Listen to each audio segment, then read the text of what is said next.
సర్కార్ నుంచి అనుమతి లేదు, క్వారీలు లేవు, అయినా ఇసుక తవ్వకాలు జోరుగా సాగుతున్నాయి. వాగుల్లో, చెరువుల్లో మాత్రమే కాదు, ఏకంగా నదిని తోడేస్తోంది ఇసుక మాఫియా. రాత్రి పగలు తేడా లేకుండా వందల టిప్పర్లలో ఇసుక తరలిస్తుంది.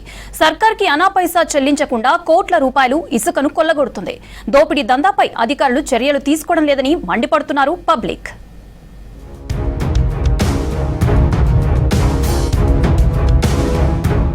ఆదిలాబాద్ జిల్లా పెన్గంగా నది ఇసుక నిల్వలపై మాఫియా కన్నుపడింది. టిప్పర్ల కొద్దీ ఇసుక దోపిడీ చేస్తున్నారు అక్రమార్కులు. జైనద్ మండలం ఆనందపూర్ గ్రామంలోని నదీ తీరంలో జోరుగా ఇసుక తవ్వకాలు చేస్తున్నారని ఆరోపణలు వస్తున్నాయి. అనుమతి లేకుండా ప్రోక్లైన్లతో ఇసుక తవ్వి టిప్పర్లలో తరలిస్తున్నారని చెప్తున్నారు స్థానికులు. పగలు రాత్రి తేడా లేకుండా యథేచ్ఛగా ఇసుక తవ్వకాలు చేస్తున్నారని తెలిపారు. వందలాది టిప్పర్ల ఇసుకను ఉమ్మడి ఆదిలాబాద్ జిల్లాతో పాటు మహారాష్ట్రకు తరలిస్తూ కోట్ల రూపాయల సర్కార్ ఖజానాకు గండి కొడుతున్నారని ఆగ్రహం వ్యక్తం చేస్తున్నారు.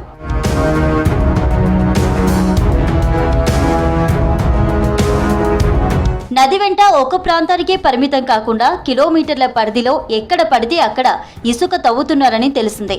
ఆనందపూర్తో పాటు కౌట, పెండలవాడ, సాంగ్వి, సాంగిడి, మధుర గ్రామాల్లో మిషన్లతో ఇసుక తవ్వుతున్నారని చెప్పారు లోకల్స్. నది గర్భం కనిపించేలా ఇసుక తోడేస్తున్నారని చెప్తున్నారు. ఇసుక తరలింపునకు నది అడ్డు వస్తుందని నది ప్రవాహాన్నే మార్చేశారన్నారు. కొన్ని చోట్ల ఇసుక వాహనాల కోసం ప్రత్యేకంగా రహదారి కూడా నిర్మించారని తెలిపారు.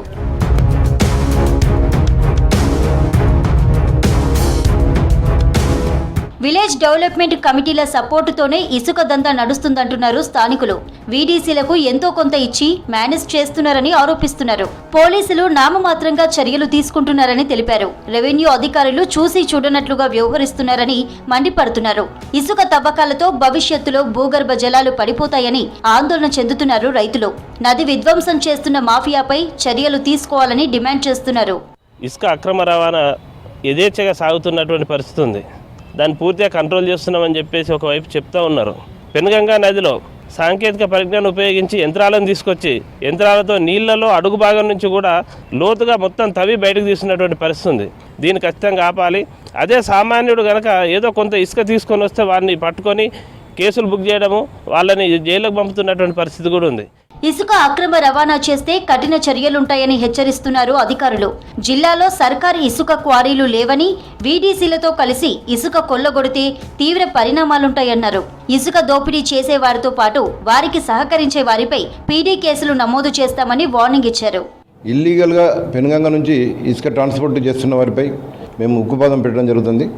తరలిస్తున్న 2 టిప్పర్లను స్వాధీనం చేసుకుని వారిపై దొంగతనం కేసు మరియు పీడీపీపీ యాక్ట్ కేసు కూడా నమోదు చేయడం జరిగింది. ఇసుక ఎవరన్నా వ్యాపారం చేయాలనుకున్నా రెవెన్యూ అధికారుల నుంచి కానీ ఏడీ మైనింగ్ నుంచి కానీ పర్మిషన్ తీసుకుపోవాలి. అది కూడా డేలో తీసుకుపోవాలి. అంతేగాని ఇల్లీగల్గా అర్ధరాత్రి జేసీబీల ద్వారా అది ఎలాంటి పర్మిషన్ లేకుండా తీసుకుపోతే మాత్రం వారిపై థెఫ్ట్ కేసులు, పీడీపీ యాక్ట్ కేసులు నమోదు చేస్తాం. మాఫియా నుంచి పెన్గంగాను కాపాడాలంటున్నారు స్థానికులు. అక్రమ సంపాదన కోసం ప్రకృతి విధ్వంసం చేస్తున్నారని ఆగ్రహం వ్యక్తం చేస్తున్నారు. రెవెన్యూ, మైనింగ్, పోలీస్ అధికారులు ఇసుక మాఫియాకు చెక్ పెట్టాలంటున్నారు.